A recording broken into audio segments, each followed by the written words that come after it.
Rožice v rokah, rožice v laseh.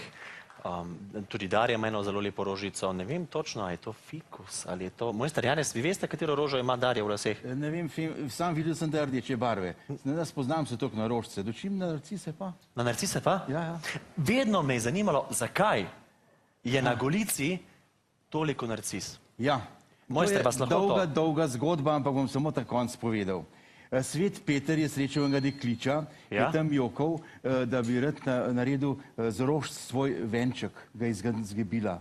Ampak Svet Peter je rekel, to povem problem, bom pa jaz naredil za tiste, vsak venček, ki je zgubljen, bom naredil eno narciso. In naredil se je čudež, cele planjave so ratale narcis. In zato so narcise na Golici. Ja. A pa ti veš, zakaj se narcisam reče še ključavnice? Zakaj se narcisam reče ključavnice? Ja. Zato, ker je venček ponavadi zaklenjen. Ne, to je bilo pa tako. Žbelce so zelo pridne živalce in dejansko so žbelce med nabirali tudi v nedeljah in jih je Bog kaznoval na ta način, da je naredil tam pri prašnikah take borbončice in dejansko niso mogle med nabirati in so bile zato kaznovane. In zato se rečejo ključavnice in jih Bog zaklenil dostop do mira. Zanimivo tole, mojster Janez, hvala za tile dve res zanimivi zgodbi, zelo poučni.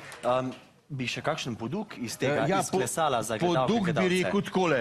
Narcise so zelo lepe, če so v hribah in zato pejte v hribe, pejte v planino pod Golico in jih poglejte v te videli. Praktično so te planjave, kakor da bi sneg pokril. Ampak to so same narcise. Vohajte in uživajte v njih. Toliko. Gledalke in gledalci, slišali ste dober nasvet zdaj v teh lepih dneh, v lepih majskih dneh, v hribe. Darja, tudi midva lahko gremo v hribe. Res je, z venčkom ali brez venčka. Midva lahko gremo v hribe.